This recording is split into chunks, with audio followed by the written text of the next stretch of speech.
Hey there guys, DMO73 here, bringing you the deck profile for the Black Blue Valentina 3 control. Sorry it's a little bit late. I had some kind of family emergency stuff kind of going on yesterday, and so I wasn't able to get this list recorded for you, but it's here today. This list is also a little bit updated from what we did on the channel. We just noticed that the deck we put on the channel didn't really have much finishing power, and so we kind of took it into direction based on how I wanted to kind of show off Valentina 3, and made some tweaks to it that I think make the deck a little bit more fun and consistent. So we'll get to those changes. Obviously you'll see them as we go through. So obviously Valentina, Invading Demon of Water, is our ruler. Judgment for black, blue, colorless, energize of blue or black. And then every time you cast a darkness spell, you give something -X to its defense. And every time you cast a water spell, this thing gives -X to the attack, where X is the cost of that spell. Those are mandatory triggers, so you have to keep in mind that those are going to happen and do them before your spell resolves. Otherwise, you're going to cause a lot of problems and get a lot of game losses.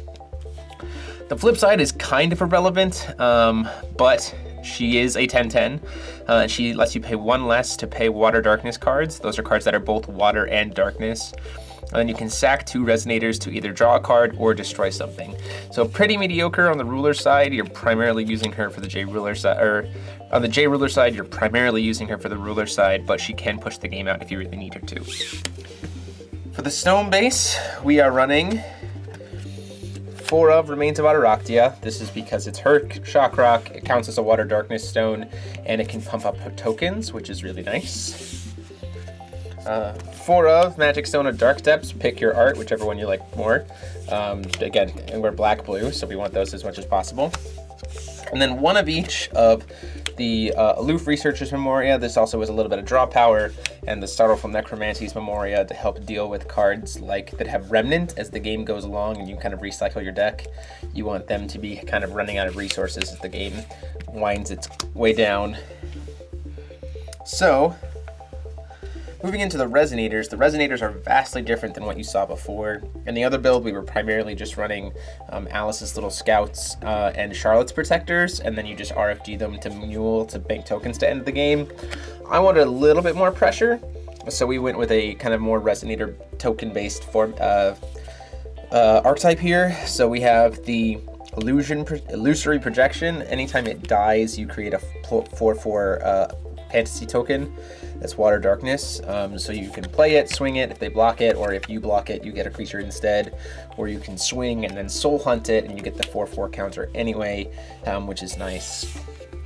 And then Illusion Wizard, who kind of does the same thing. He's a 3-drop 5/5 that when he enters the field, you get a 4/4 fantasy water token. So again, helping to put that pressure up. And then 2 of Moojdart, the Lady of Illusions.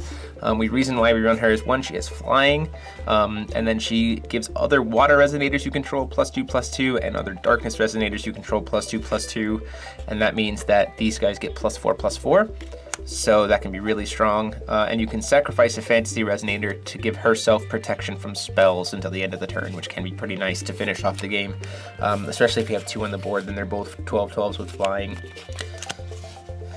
Now this deck is very spell heavy because you want to get those early game control and then push through with your fantasy tokens to end it off. So we run 4 SoulHunts. Pretty standard, sack a dude and make them discard a card. And you can force some pretty interesting interactions with Valentina with this. Unseen Pressure, same reason. You want to kill those early drops because you're not dropping a creature until at least turn 2. 3 Charlotte's Water Transformation Magics, very helpful when combined with the Artemis bows. New spell that we added in, 3 of Magic Rebound. Your creatures are pretty important to help you finish the game, so you want to protect them, and if you can punish your opponent by rebounding their abilities back at their own stuff, that can be pretty strong. Black Moonbeam, just to be able to deal with J-Rulers.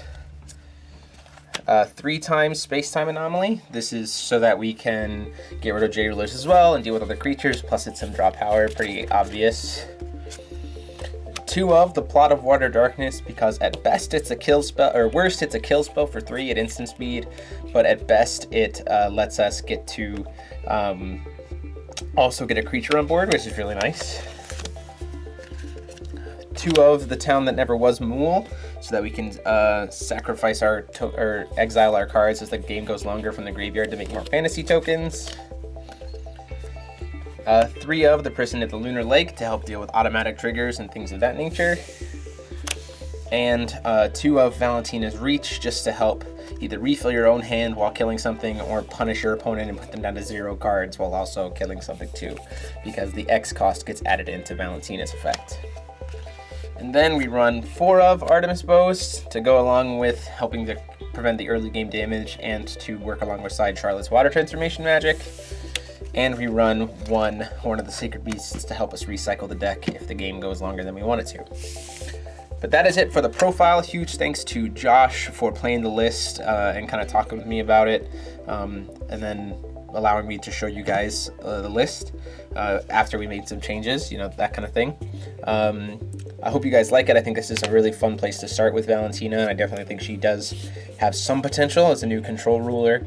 So definitely recommend giving her a shot and seeing what you can do with her. Go ahead and like, comment, and subscribe as always. And until next time, this is TMO73 signing off.